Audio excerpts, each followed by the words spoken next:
Welcome to Most Wanted US. Law enforcement is seeking information about the cases you're about to see. These are current unsolved cold cases as of the date of this upload. All cases in this video are connected to the city of Oxnard, California. All information was collected from the Oxnard PD website.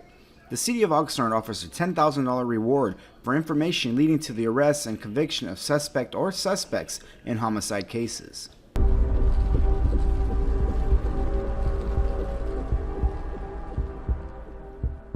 In November of 1966, 42-year-old Miguel Rodriguez, a local business owner, was shot and killed in the 700 block of South Oxnard Boulevard. Rodriguez and his employee had closed up his business for the night and were walking to his car when they were confronted by two individuals. One of the individuals pointed a handgun at Rodriguez and demanded money. Rodriguez claimed he had no money. The witness fled the scene, but heard two gunshots. Rodriguez was found by a passerby laying in the ground suffering from gunshot wounds. If you have any information on this case, please contact the Oxnard Police Department. In December of 1971, 32-year-old Richard Candelaria was shot in the area Mama Cecil's Drive-In, located at Cooper Road and Grant Avenue. While in the parking lot of the drive-in, Candelaria became involved in a dispute with another male. A third male shot Candelaria, ultimately killing him.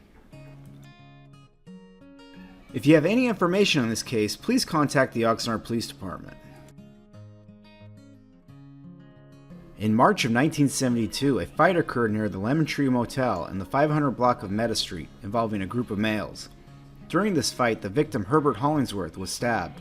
Hollingsworth was transported to the hospital where he later died. If you have any information on this case, please contact the Oxnard Police Department. In June of 1976, Oxnard police officers responded to a stabbing victim in the 1200 block of Felicia Court. They located the victim, 29-year-old Daniel Molina Martinez, on the sidewalk, bleeding from a stab wound. Martinez was transported to the hospital, but died as a result of his injuries. If you have any information on this case, please contact the Oxnard Police Department. In August of 1976, Oxnard police officers responded to a large fight in Colonia Park. While the officers were en route, the officers were notified that a shooting had occurred during the fight. Officers located a stabbing victim at the park, 23-year-old Abram Bevers. Officers learned that a gunshot victim, 25-year-old Archie Sandoval, had been transported to the hospital in a private vehicle. Both Bevers and Sandoval died as a result of their injuries. Witnesses described how both Bevers and Sandoval had been involved in the fight at the park. If you have any information on this case, please contact the Oxnard Police Department.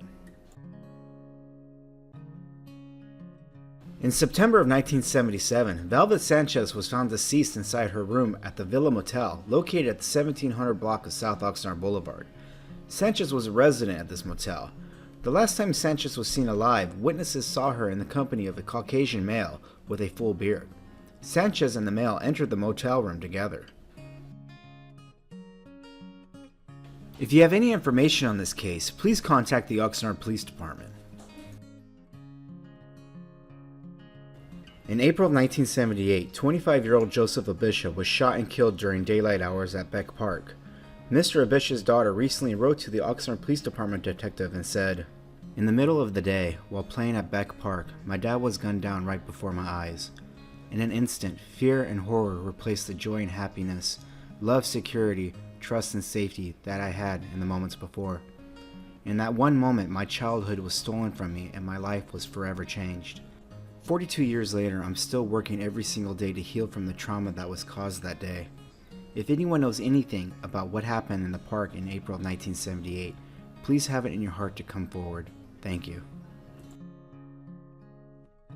If you have any information, please contact the Oxnard Police Department.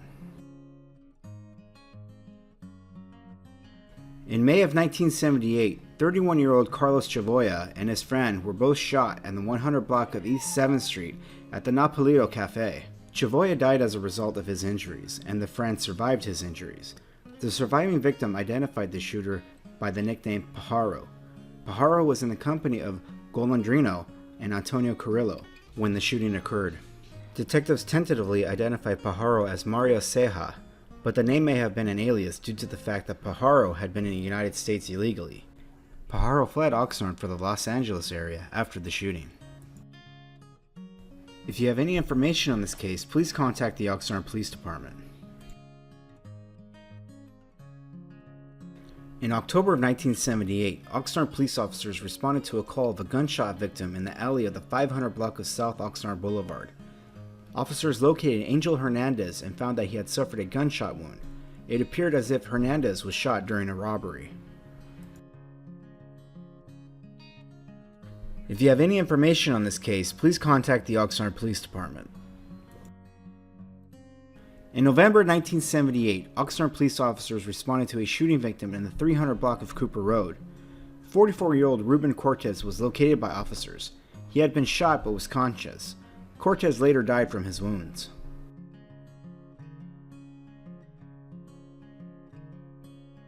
If you have any information on this case, please contact the Oxnard Police Department. Timothy was born in Buffalo, New York and had lived in Ventura since he was 4 years old. He graduated from Buena Park High School the year prior to his death and was an honors student.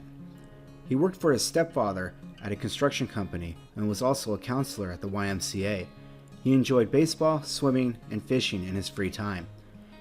In February of 1979, 18-year-old Timothy George Gitchell attended Mann's Theater with his older brother and friends to see a showing of The Warriors.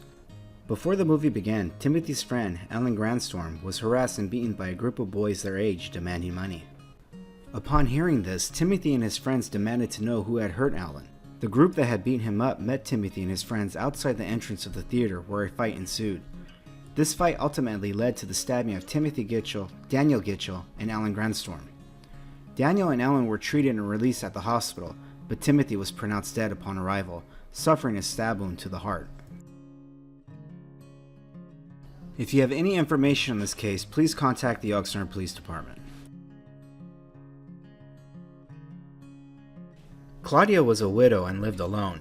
She had a love of birds and raised cockatiels in her backyard. In the weeks leading up to her death, Claudia had been a victim of grand theft when 16 birds were stolen from her backyard. In April of 1979, the body of 83-year-old Claudia Backus was discovered in her home on San Simeon Avenue.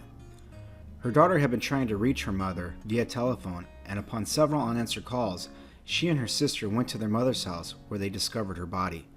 When police arrived, they determined that Claudia had been stabbed and also noted that portions of her house had been ransacked.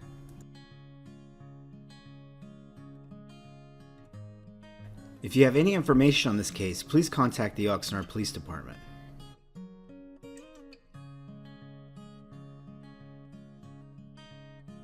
In May of 1979, 19-year-old Stephen Acosta and his girlfriend were seated in a car which was parked in the 3300 block of Fournier Street.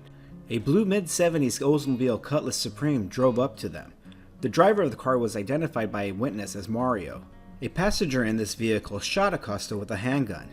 Acosta was transported in a private vehicle to the Arco gas station located on Yucca Street and Saviors Road. Acosta was transported to the hospital where he later died. 2 suspects were later arrested in this case, but were found not guilty.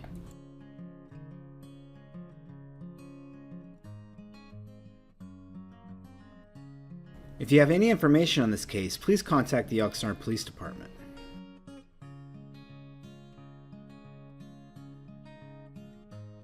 That does it for this episode. Thanks for watching.